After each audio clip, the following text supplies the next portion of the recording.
Hello po. Sa atin po magpatuloy, meron na po tayong tatlong bagay na na-discuss. Lying, okay, yung ikaw ay nagsisinungaling, dapat ikaw ay hindi na nagsisinungaling. Pangalawa, yung anger mo, dapat po nagagalit lamang tayo pero pinapaiksi lamang po natin yung oras na tayo ay nagagalit. At nagagalit po tayo katulad ng ating Panginoong Kristo. Doon lamang po tayo nagagalit sa kasalanan. Ikatlo, yung stealing. Napakadaming uri ng stealing. Okay? Yung ikaw ay nagnanakaw, nangungupit, at mga katulad nito. Ito po ay stealing, maaring oras, maaring salapi, maaring panahon, maaring yung kalakasan mo, nangungupit ka sa Diyos, ikaw ay nag-i-stealing sa harapan ng Diyos. Ang ikapat po na paraan na gustong baguhin ni Apostol Pablo sa mga taga-Epeso, exchange corrupted words for edifying. Speak good things. Sa verse 29, ito po ang sinasabi. Let no corrupting talk come out of your mouth, but only such as is good for building up, okay, as fits the occasion, that it may give grace to those who hear. Tandaan po natin, use words to build each other up rather than tearing down. Ang gamitin po natin, yung mga salita na nakakapagpataas ng kalooban, nakaka-encourage, okay, nakaka-encourage po at hindi po nakakapanghina, hindi po nakaka-discourage. A corrupt speech brings judgment.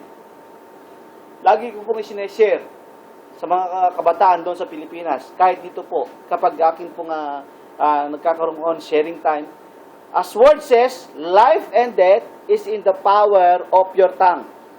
Kaya kapag ikaw po ay nagbibigkas ng masama, yung nakaka-discourage sa salita, ikaw ay nagmumura kung anuman mga corrupted word, mga malicious word, ito po ay life and death is in the power of your tongue. Kapag binabanggit mo lagi sa iyong asawa, sa iyong anak, ganito, ganyan ka, ganito, ganyan ka. Ito po ay magmamanifest whether you like it or not. Why? Bakit po? Life and death is in the power of your tongue. Let there be a word of encouragement brings power. Okay. A word of encouragement brings life. Okay. That may give grace. Ephesians chapter 3 at chapter 6 verse 15. Ito pong sinasabi. As shoes of readiness to share the gospel of peace. Ano po yung i-share niya? Yung readiness niya to share the gospel of peace. This is a word that gives life. The gospel of peace. Sabi po doon, isuot nyo yung baluti. Okay, yung baluti ng kapag ikaw ay mapupunta sa gate, kailangan may baluti ka. At kasama po yung shoes, sabi po ni Paul, shoes of readiness to share the gospel of peace. Kasama po nito yung sa Ephesians chapter 6, yung belt of truth, yung helmet of salvation, sword of the Spirit, okay, and so on and so forth. Okay? Isang araw po, meron po akong babasahin. One day, a colleague asked, how can I regain my false accusation with my friend? Paano ko mababawi yung false accusation ko? Yung false na sinabi ko. Kasi corrupted words. Okay? Hindi nakaka-encourage. Yung mga sinabi mo, paano ko mababawi yung aking mga sinabi sa aking friend na hindi mabuti, sabi niya. He told a man to put feather on each door of the house in the village. Ang sabi ng pastor, okay, you put feather on the house, in the door of the house of each house in the village. Sabi nung kamanggagawa. And then next day, bumalik ka sa akin. Come back to me on the next day. At ang ginawa nga po ito, nung taong ito, na naglagay po siya ng mga feather doon sa bawat pintuan ng bahay, doon sa kanilang village. Okay. So, kinabukasan, nagbalik po ito. Sabi niya, kamanggagawa, pastor, ito na po. Nilagay ko na po, tapos na po. Isang araw na. Okay, ano ang susunod? Okay, now, after you put, yesterday you put, ngayon, kolektan mo ulit yung mga feather. Gather or collect the feather. Sabi nung tao na nahingi ng counseling, imposible po yata yun. Sabi niya, the man answered back, yes, it is impossible to collect thrown feathers, as your words recklessly speak against your friend, your son, your daughter, your parents, to your husband and wife, against your friends and against your enemy. It is very impossible na nasabi mo na, hindi mo na ito mababawi pa.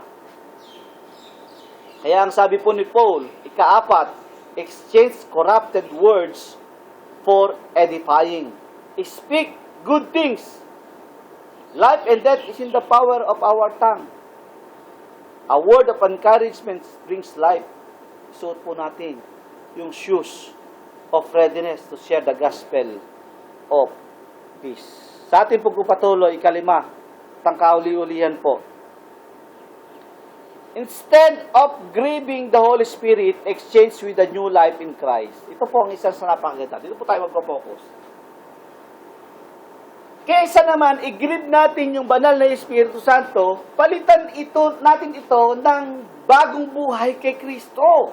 Dapat ang makita sa mga Kristiyano, bagong buhay kay Kristo. Basahin po natin ang Ephesians chapter 4, verse 30 to 32. Ito po ang sinasabi, and do not grieve the Holy Spirit of God, by whom you were sealed for the days of redemption. Verse 31. Sabi niya, do not grieve. Kasi sabi, siya yung sealed of redemption. Ngayon, ang sinunod ni Pablo, let all bitterness and wrath and anger and clamor, yung clamor po, yung outcry, okay, sa ibang salin, and slander, be put away from you, along with all malice. Verse 32, be kind to one another, tender-hearted, forgiving one another as Christ forgave you. From old life to new life. Sabi po, ano po yung old life? Binanggit po ni Paul, ni Pablo, sa verse 31. Bitterness, meron kang kapaitan. Sumpa, yung wrath, galit, anger, outcry, yung clamor, yung pagkakaalit, slander, yung paninirang puri, yung panlilibak sa kapwa, malis, maling akala, pag-iisip ng masama sa kapwa. Yan po ang ating old life. Sabi po ni Paul, hindi na dapat na makita yan sa atin. Okay, kaya nga sabi niya doon sa verse 17 ng Ephesians chapter 4, verse 17, huwag nating tularan yung mga Gentiles. Okay, magbago tayo ng buhay. Sabi ng verse 23, put your old self away and put your new self. Isuot natin yung ating bagong buhay. Ito na nga po yung bagong buhay. Okay? Ito po yung dating buhay, bitterness, kapaitan, wrath, anger, outcry, slander, malice. Yan po ang dating buhay ng mga Kristiyano doon sa Efeso. Na kung saan meron din po tayo. Okay. Sa ating ano naman po yung bagong buhay? Our new life, sabi niya sa verse 32, ang sabi, be kind to one another. Be tender-hearted. Be forgiving. Be kind to one another. Be tender-hearted. Maging mabuti tayo, maging mabait tayo sa ating kapwa. Maging mabait sa ating kapwa. Ano ang ating pag-uugali kapag wala na tayo sa iglesia? Pag wala tayo sa fellowship. Pag nag-iisa na tayo, ano na tayo? Sino na tayo? Kind pa rin ba tayo? Tender-hearted pa rin ba tayo? Forgiving pa rin ba tayo? Sabi po nung aking isang pinakikinggan ni Pastor Bong sa akin, sabi niya, kung ano ang pagkakakilala mo sa Diyos, this will reflect to you. Kung ang Diyos, ang pagkakakilala mo ay parang pulis din ang tingin mo sa kapwa mo. But because God is kind, God is a tender-hearted God, and God is a forgiving God, dapat nagre-reflect sa ating mga mananampalataya ang mga katangiang ito na sinasabi ni Pablo. Be kind to one another, be tender-hearted, be forgiving one another as Christ forgive us. Hallelujah. There is 3 factors. Okay? There is 3 reasons why we need to forgive. Isaiah 1:18. Sabi po rito, come now let us reason together. says the Lord. Though your sins are like scarlet, they shall be as white as snow. They are red as crimson, they shall be like wool. Tingnan po natin, napakabuti po ng Diyos. Kahit po sa lumang tipan, handa po na magpatawad ang Diyos. Ito po ay biyaya na natanggap natin, kaya dapat din po tayo magpatawad dahil tayo po ay pinatawad ng ating Panginoon. Dito po ay dapat dumaloy po yung biyaya na galing sa atin. Makita po, dumaloy po ito sa ating buhay patungo sa ating kapwa. Number 2, bakit kailangan natin magpatawad? Hallelujah. Bakit po natin kailangan magpatawad? Number 2, so as to be forgiven as well. Forgive us our debt as we forgive our debtors. Sabi po ng Matthew chapter 6, verse 12. Ito po ay kasama doon sa prayer na ni Jesus na Our Father who art in heaven, hallowed be thy name, like this. Tuloy-tuloy po, kasama po yan. Sabi po doon, forgive us our debts as we forgive our debtors. Ikatlong dahilan, bakit natin kailangan magpatawad? Payment for your sin is costly. Kaya hindi mo dapat ipag-alinlangan na magpatawad ka. Bakit? Ang ibinayad sa kasalanan mo din, sa kasalanan mo ay napakahalaga, napaka-costly. Bakit po?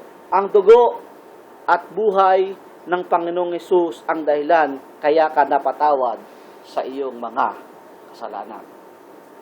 5 bagay po. Una, lying. Speak lying, speak truth. Number 2, anger. Yung anger po natin, palitan po natin ng magalit po tayo righteously. Or paiksin po natin yung oras na tayo po ay nagagalit. Ikatlo, stealing. Okay? Yung stealing po, yung tayo po ay nagnanakaw, nangungupit. Sabi po, magtrabaho po yung mga nangungupit. Anong dahilan? Para meron kang ma-share sa kapwa mo. Okay? Yun po ang isang dahilan. Para po tayo ay may ma-share sa ating kapwa. Kaya po tayo pinagtatrabaho. Kaya yung mga nandito sa Dubai, magtrabaho po tayo. Wag lang mong tayo nakaupo. Number 4, exchange corrupted words for edifying. Speak good things.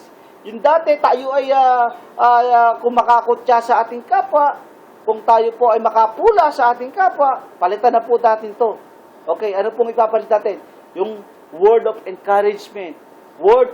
Not word of discouragement, but yung nakakapag-lift up ng spirit niya na magkakaroon siya ng pag-asa sa buhay. At ang ikalima po ay yung ating huling pinag-aralan kanina, instead of grieving the Holy Spirit, grieving of the Holy Spirit, exchange with a new life in Christ. Yung ating pong buhay para sa Diyos, bagong buhay sa Diyos, ay palitan, ay isuot po natin. Yung ating lumang buhay ay palitan na po natin. Dito po ako magtatapos. Hallelujah. In conclusion, Paul is reminding us to live not on our old self, like the Gentiles do, but by putting our new self in Christ, by speaking truth, slow to anger, be hardworking, and not stealing. Our words must not be corruptible, but must edify the church. And lastly, be kind, forgiving, with tender heart, put our new life in Christ by the power of the Holy Spirit, by whom you were sealed for the days of redemption. For Him, the Holy Spirit is our seal in the days of redemption.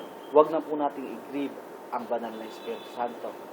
Bagkos ay isuot po natin ang ating bagong buhay kay Kristo. Salamat po. Purihin po ang Diyos. Tayo po ay manalangin. Aming Diyos na makapangyarihan sa lahat. Salamat po sa bagong araw. Ikaw ang mabigyan ng karangalan, Panginoon. Ikaw ang mabigyan ng kapurihan. Nawa pa, Panginoong Diyos, na isuot po namin ang aming bagong buhay na ito kay Kristo. Alisin na po namin ang aming dating lumang pagkatao, at ikaw, Panginoon, ang makilala sa aming mga buhay, mabigyan ng karangalan. Sa iyong parangal, samahan mo kami sa susunod na isang linggo. Itinadalangin namin, Panginoon, na pabilisin mo ang araw, Panginoon, upang kami upang ang COVID-19 ay maalis na sa Dubai, at kami ay makapagpulong, Panginoon, ng aming fellowship, aming gathering as congregation, ng sama-sama, Panginoon. Sa iyong karangalan, sa iyong pinakamataas na papuri, sa iyong pinakamataas na pagsamba, sa pangalan ng Jesus, po aming dalangin. Everybody says, Amen. Palakpakan po natin ng Diyos. Sa Diyos po, ang lahat ng kapurihan ito. Sa kaulihan po, ito po si Pastor Dennis, ang inyong lingkod. Sa umagang ito, sa araw na ito, magandang araw po, and God bless you all. Pagpalain po tayo ng Diyos. Sinasabi ko po, purihin po ang pangalan ng ating Panginoon sa Kristo. Po, palakpak po natin. Okay, amen po.